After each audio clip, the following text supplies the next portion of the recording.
Bienvenue sur Africa 24. Dans cette nouvelle édition du QG Weekend, voici les titres de l'actualité. Revirement des soldats mutés en Côte d'Ivoire. Après avoir représenté leur excuse au chef de l'État ce 11 mai, les militaires ont vite changé d'avis.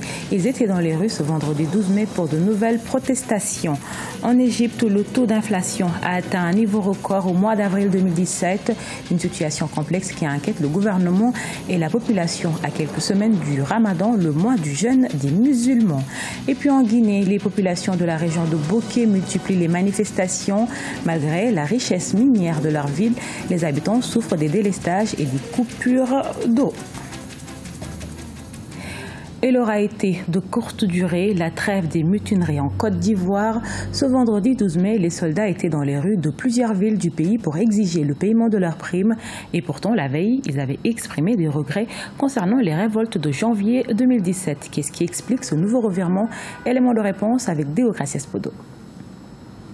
Au nom des 8400, nous vous présentons toutes nos excuses en tant que Père de la Nation, chef suprême des armées. Quelques heures après l'annonce à la télévision nationale du renoncement des ex-mutins à toute revendication financière, de nouveaux coups de feu ont été entendus à Abidjan, à Boaké, comme dans plusieurs villes de la Côte d'Ivoire. En signe de protestation contre l'annonce faite la veille par le sergent Fofana, porte-parole des ex-mutins, plusieurs dizaines de soldats réunis devant le bataillon du génie à Boaké ont manifesté leur mécontentement.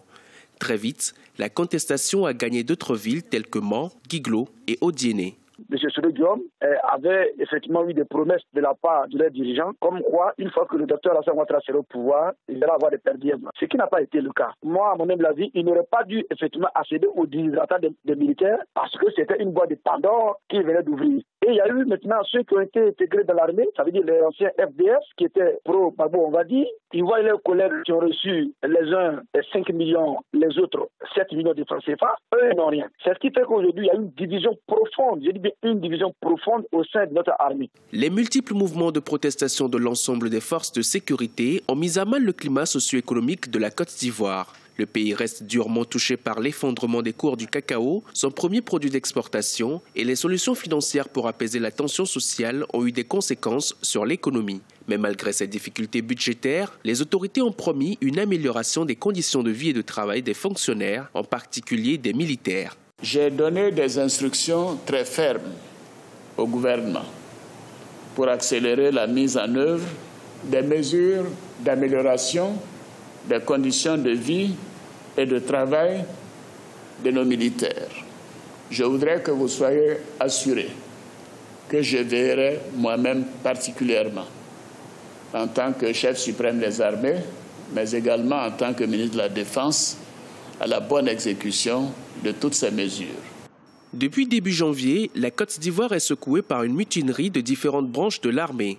Une situation qui paralyse à chaque fois les grandes villes comme Abidjan ou encore Boaké.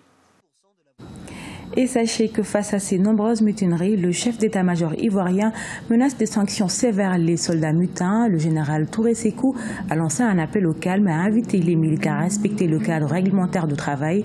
Ce samedi 13 mai, la situation semble s'être apaisée dans l'ensemble de la Côte d'Ivoire.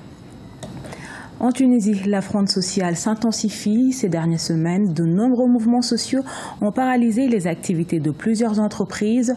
Face à cette situation, le président Béji Caïd Essebsi fait appel à l'armée pour sécuriser les sites de production. Clément Joël Soala. La protection des sites industriels en Tunisie sera désormais assurée par l'armée pour dissuader les mouvements sociaux susceptibles d'empêcher leurs activités. Cette décision a été annoncée par le président Béji Caïd Essebsi mercredi 10 mai lors d'un discours au Palais des Congrès de Tunis. En effet, la Tunisie est en proie depuis quelques semaines à une grogne sociale croissante qui touche essentiellement les régions de l'intérieur du pays, celle de Tataouine dans le sud en l'occurrence. À partir de maintenant, j'ai décidé que l'armée protégera les sites de production du phosphate, du pétrole, de l'agriculture et les sites touristiques. Je tiens à mettre en garde que l'armée sera ferme dans cette mission. Lors de ce discours ferme, le président Béji Caïd Essebsi a également critiqué les appels à manifester de certains partis politiques et de la société civile contre un projet de loi dit de réconciliation qu'il a proposé en 2015. Il a aussi rejeté l'idée d'élections anticipées et de reconstitution du gouvernement réclamée par des opposants. La démocratie est quelque chose d'intouchable en Tunisie et il faut maintenant travailler pour continuer dans le même processus. Et ça, c'est très important. Je trouve que M. le Président a donné des messages d'espoir et de certitude et clair. La Tunisie est le seul pays ayant réussi jusque-là sa transition politique suite au printemps arabe. Cependant, il ne parvient toujours pas à relancer son économie 6 ans après la chute du régime de Ben Ali. Le déficit public du pays continue de se creuser. L'Égypte a atteint un taux de record d'inflation en avril 2017. Depuis la décision de la Banque centrale égyptienne de laisser flotter la monnaie, les prix ont grimpé et à l'approche du mois sacré du Ramadan, la population manifeste son inquiétude. Marcel Farba-Maroun. 31,5%, c'est le taux d'inflation qu'a atteint l'Égypte au mois d'avril 2017, battant un record de 30 ans. Un rythme annuel qui a débuté depuis novembre 2016, alors que la Banque centrale égyptienne a laissé flotter la monnaie. Conséquence, la livre s'est effondrée et les prix ont augmenté. Et à l'approche du Ramadan, période durant laquelle les Égyptiens consomment un tiers des produits alimentaires en plus et doublent leurs dépenses, la note risque d'être salée. Les affaires sont devenues plus lentes, car certains prix ont augmenté de 100%, d'autres de 70%.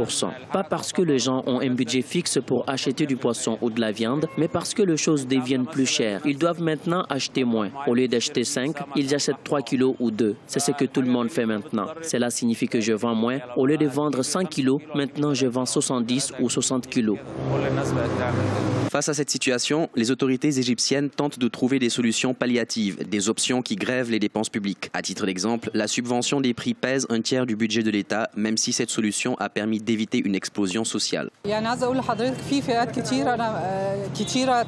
Il existe de nombreuses classes sociales dont le niveau de vie a empiré et je ne sais pas comment elles arrivent à faire face. Il y avait des produits adaptés aux personnes pauvres comme les haricots et les lentilles. Maintenant, tous les produits sont coûteux.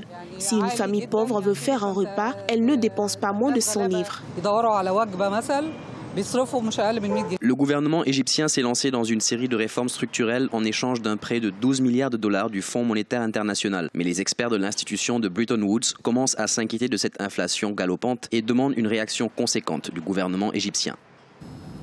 Nouvelle manifestation dans la région de Boké, en Guinée. Depuis le 2 mai, les populations exigent des comptes et de meilleures conditions de vie aux autorités.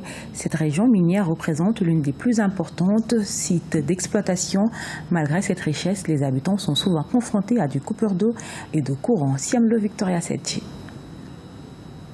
La tension ne faiblit toujours pas dans la région de Boké, en Guinée. Après le soulèvement d'une frange de la population qui avait entraîné d'importantes émeutes, des pillages et des dégâts matériels en avril, la ville est de nouveau le théâtre de nouvelles manifestations. Les habitants de Boké exigent depuis plus de mois de meilleures conditions de vie. Ils dénoncent une mauvaise redistribution des richesses issues de l'exploitation minière dans la région. La région de Boké fait partie des plus importants centres d'exploitation du bauxite du pays.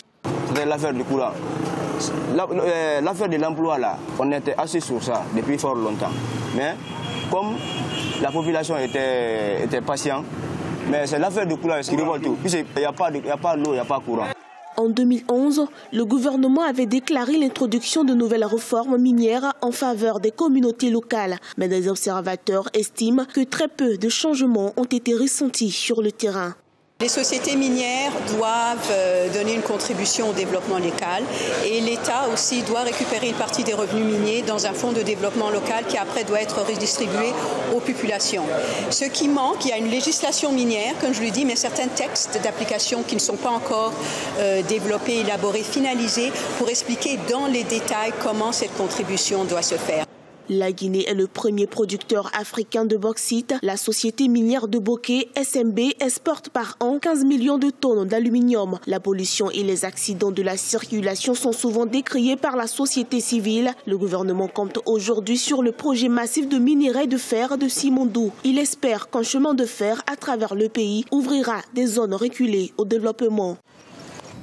Ce journal a été réalisé par l'ensemble de la rédaction. Nous vous remercions pour votre fidélité. Dans un instant, une nouvelle édition de l'actualité sur Africa 24.